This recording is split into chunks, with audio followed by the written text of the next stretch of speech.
കാവശ്ശേരി പഞ്ചായത്ത് ശ്മശാന വിഷയത്തിൽ പ്രതിഷേധവുമായി നാട്ടുകാർ. ദീർഘവീക്ഷണമില്ലാത്ത പദ്ധതികൾ ജനദ്രോഹമെന്നും ആരോപണം. കാവശ്ശേരി ഗ്രാമപഞ്ചായത്തിലെ വാതക ശ്മശാനം 2021 വൈദ്യുത മന്ത്രിയായിരുന്ന AK ബാലൻ ഉദ്ഘാടനം ചെയ്തു.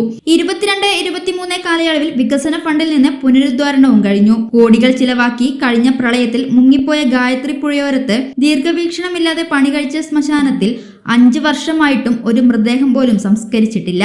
തുറസായ സ്ഥലത്ത് സൗകര്യങ്ങളില്ലാതെ പ്രദേശവാസികൾ ബുദ്ധിമുട്ടിയാണ് ഇപ്പോൾ മൃതദേഹ സംസ്കാര ക്രിയകൾ ചെയ്യുന്നത്. എത്രയും വേഗം വാതക ശ്മശാനം തുറന്ന് പ്രവർത്തിക്കാനുള്ള നടപടികൾ ഉണ്ടാവണമെന്ന് ജനങ്ങൾ ആവശ്യപ്പെടുന്നു. കാവശ്ശേരി ഗ്രാമപഞ്ചായത്തിന്റെ വാതക ശ്മശാനമാണ് ഇത്. ഇതിപ്പോ പണി കഴിച്ചിട്ട് 5 വർഷമായി. നമുക്കെല്ലാവർക്കും അറിയാം, കേരളത്തെ നടുക്കിയ പ്രളയം. ആ പ്രളയ കാലത്ത് ഈ ഗായത്രി പുഴയോരത്ത് ഉള്ള ഈ സ്ഥലം മുഴുവൻ ജലത്താൽ മൂടി പ്രളയം ഗ്രസിച്ചിട്ടുള്ള ഒരു സ്ഥലമായിരുന്നു. അതിൻ്റെ മുകളിലുള്ള തോട്ടത്തിലേക്ക് ഈ വെള്ളം കയറി നിൽക്കുകയാണ് ഉണ്ടായത്. കാവശ്ശേരി ഗ്രാമപഞ്ചായത്തിൻ്റെ ഈ പദ്ധതി ആവിഷ്കരിക്കുമ്പോൾ ഒരു ദീർഘവീക്ഷണമില്ലാതെ ഇതേ സ്ഥലത്ത് തന്നെ വാതക ശ്മശാനത്തിന് അവർ കമ്മീഷൻ ചെയ്തു.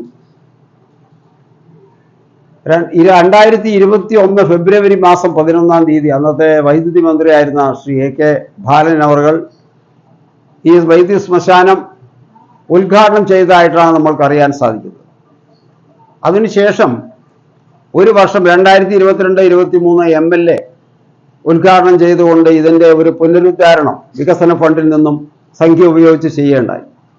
പക്ഷെ ഇപ്പോൾ ഈ 2025 ആകുമ്പോൾ 5 വർഷം പൂർത്തിയായി. ഇതുവരെ ഈ വാതക ശ്മശാനത്തിൽ ജനങ്ങളുടെ ഭാഗത്തു നിന്നും അവർക്ക് ആവശ്യമായിട്ടുള്ള യാതൊരു സൗകര്യങ്ങളും ചെയ്തു കൊടുക്കാൻ സാധിച്ചിട്ടില്ല. ഒരു ശവശരീരം പോലും ഈ വാതക ശ്മശാനത്തിൽ ഇന്നുവരെ സംസ്കരിക്കപ്പെട്ടിട്ടില്ല. ഇതിലുപയോഗിച്ചിട്ടുള്ള ഫണ്ട് മുഴുവൻ ഇപ്പോൾ നാമാവിശേഷമായി കൊണ്ടിരിക്കുക, നഷ്ടപ്പെട്ടുകൊണ്ടിരിക്കുക. വയോജനങ്ങൾക്ക് ഇരിക്കാനായിട്ടും അതുപോലെ തന്നെ പൂന്തോട്ടം ഒക്കെ ആയിട്ട് ഈ ഒരു പ്രദേശം മുഴുവൻ ജനങ്ങൾക്ക് ഉപകാരപ്രദമായിട്ടുള്ള നല്ലൊരു ശ്മശാനത്തിൻ്റെ ഡിസൈനിങ് ഉണ്ടായെങ്കിലും ദീർഘവീക്ഷണമില്ലാത്തതിൻ്റെ പേരിൽ ഈ പദ്ധതി ഇവിടെ നഷ്ടപ്പെട്ടുകൊണ്ടിരിക്കുക.